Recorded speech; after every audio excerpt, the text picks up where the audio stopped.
ಎಲ್ಲೋ China ಪಾಠ ತೊಗೊಂಡು assembly ಮಾಡೋದು ಡೋಲ್ ಮಾಡ್ದಂಗಲ್ಲ, ಸೈಂಟಿಸ್ಟ್ ಅಲ್ಲ ಫಸ್ಟ್ ಆಫ್ ಆಲು. ಅವರಿಬ್ಬರು ಸಹ ಒಪ್ಕೊತಾರೆ. ಫಸ್ಟಿಗೆ ಅಂತ ಆರ್ಗ್ಯೂ ಮಾಡಿದಾಗ ಇಲ್ಲ ಅವ್ನು ಸೈಂಟಿಸ್ಟ್ ಅಂತ ಒಪ್ಕೊಂಡವ್ರು, ಇಲ್ಲ ಸರ್ ಸೈಂಟಿಸ್ಟ್ ಅಲ್ಲ. ಆ ಕಂಪ್ನಿ ಒಂದು ಕಳಿಸುತ್ತೆ ಇನ್ನೊಬ್ಬ ಮಧು ಅನ್ನೋರ ಮೇಲೆ ದೇ ಸೆಂಡ್ ದ ಡಿಫಾಮೇಷನ್ ಕಳಿಸ್ತಾರೆ. ಅಲ್ಲಿ ಮೆನ್ಷನ್ ಮಾಡ್ತಾರೆ ವೆಲ್ ಎಜುಕೇಟೆಡ್ ಅಂತ. ಅವ್ನು BSc ಮಾಡಿಲ್ವಲ್ಲ, ಅವನು ಸೈಂಟಿಸ್ಟ್ ಹೆಂಗಾಗ್ತಾನೆ?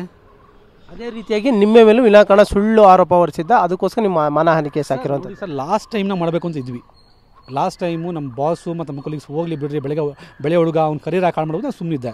ಏನಾಗುತ್ತೆ ಆ ಆಪಾದನೆ ಮತ್ತೆ ಬಂದಾಗ ಏನಾಗುತ್ತೆ ಹೇಳಿ, 3 ವರ್ಷ ಗ್ಯಾಪ್ ಬೇಕಾಯ್ತು ಅವನಿಗೆ ಮತ್ತೆ ಮಾಡೋಕ್ಕೆ. ಕೂಡ ಗಾನ್ ಟು ಕೋರ್ಟ್ ಅಲ್ಲ, ನಾವು ಅವ್ನು ಬಿಟ್ಟು ಕಳಿಸಿದಾಗ ಕೂಡ ಗಾನ್ ಟು ಕೋರ್ಟ್.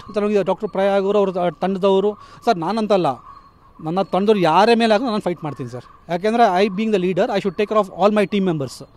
ನಂಗೆ 10 ಲಕ್ಷ ಹಾಕೋಕ್ಕೆ ನನಗೆ ತಲೆಕೆಟ್ಟಿದೆ ಸರ್. ನನಗೆ ನಾನು ಹಾರ್ಡ್ ಆ್ಯಂಡ್ ಮನಿ 20 ವರ್ಷ ಕರಿಯಲ್ಲ, ಒಂದು ಬ್ಲ್ಯಾಕ್ ಮಾರ್ಕ್ ನನ್ನ ಕರಿಯರಲ್ಲಿ ಆಯಿತಾ. ನಾನು SR ಮೇಂಟೈನ್ ಮಾಡ್ತಾರೆ, ಎವ್ರಿ ಇಯರ್ ಕಳಿಸ್ತಾರೆ.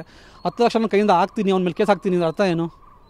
ಒಂದು ವ್ಯವಸ್ಥೆಯಲ್ಲಿ ಒಬ್ಬ ಅಧಿಕಾರಿ ಮೇಲೆ ಅವ್ನು ಮಾಡಬೇಕಾದ್ರೆ ಅವನೊಬ್ಬನೇ ಅಂತಲ್ಲ, ಯಾರೇ ಆಗಲಿ ಸರ್, ನಾನು ಒಪ್ಕೊತೀನಿ. ವ್ಯವಸ್ಥೆಯಲ್ಲಿ ಯಾರು ಕೆಟ್ಟೋರಿದ್ದಾರೆ ಅವ್ನ ಮೇಲೆ ಆ್ಯಕ್ಷನ್ ತೊಗೊಳ್ಳಿ, we are ready for it. ಹಂಗಂತ ಇಡೀ ವ್ಯವಸ್ಥೆ ತಪ್ಪಾ?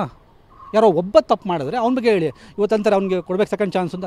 ಉಮೇಶ್ ರೆಡ್ಡಿಗೆ ಚಾನ್ಸ್ ಕೊಡ್ರಿ, ವಿಜಯ ಮಲ್ಲಂಗೂ ಚಾನ್ಸ್ ಕೊಡ್ರಿ ಅಲ್ವಾ ಸರ್? ಅವನಿಗೇನು ಅಪ್ಲೈ ಆಗುತ್ತಲ್ವಾ? ತಪ್ಪು ಮಾಡೋರಿಗೆ ಒಂದು ಕ್ಷಮೆ ಇರುತ್ತೆ. ಅವನು ಇವತ್ತು ಸಹ ಎಲ್ಲ ಮಾಡೋದೊಂದು ತಪ್ಪು ಅಂತ ಒಪ್ಕೊಳ್ಳಿ, ಇದೇ ಕನ್ನಡ ಜನತೆ ಅವನಿಗೆ ಕ್ಷಮಿಸ್ತಾರೆ. ನಾನು ಎರಡೇ ತಪ್ಪು ಮಾಡಿದ್ದೀನಿ, ಎರಡೇ ಒಳ್ಳೆ ಕೆಲಸ ಮಾಡಿರ್ಬೋದು.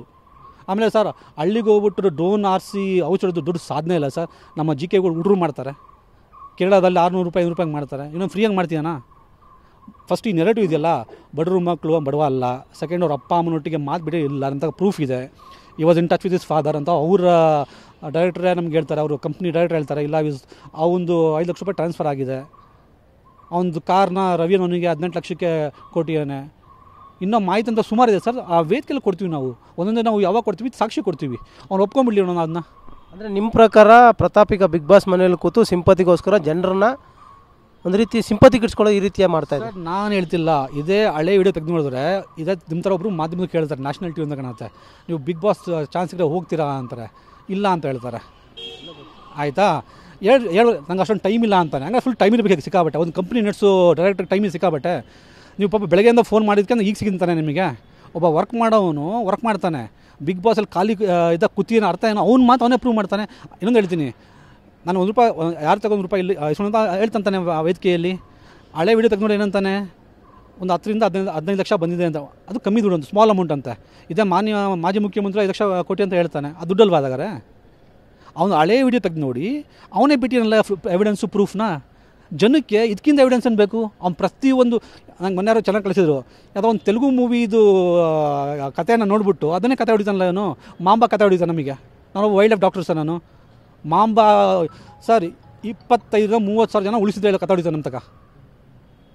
ಸೊ ಯಾರಿಗೆ ಬುದ್ಧಿ ಇದೆ, ಯಾರು ಚಿಂತನೆ ಮಾಡ್ತಾರೆ, ನಾನು ನಂಗೆ ತುಂಬ ಖುಷಿ ಪಡ್ತೀನಿ. ಇವತ್ತು ನಮ್ಮ ಬಗ್ಗೆ ಏನು ಕ್ವಶನ್ ಮಾಡ್ತಾರಲ್ಲ, ಇದೇ ಕ್ವಶನ್ ಅವ್ನಿಗೆ ಯಾಕೆ ಮಾಡಲಿಲ್ಲ?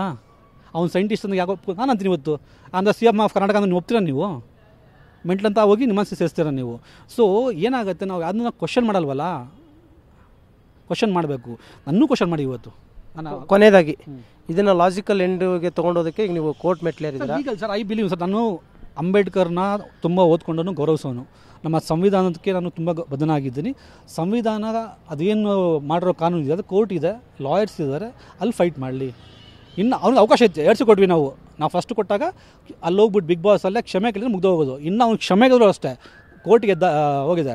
ನನ್ನ ಕರಿಯರಲ್ಲಿ ಸರ್, ನಾನು ಹಿಂದೆ ಉದಾಹರಣೆನೇ ಇಲ್ಲ ಸರ್, ನಾನಂತ ಹಿಂದೆ ಬರಲ್ಲ.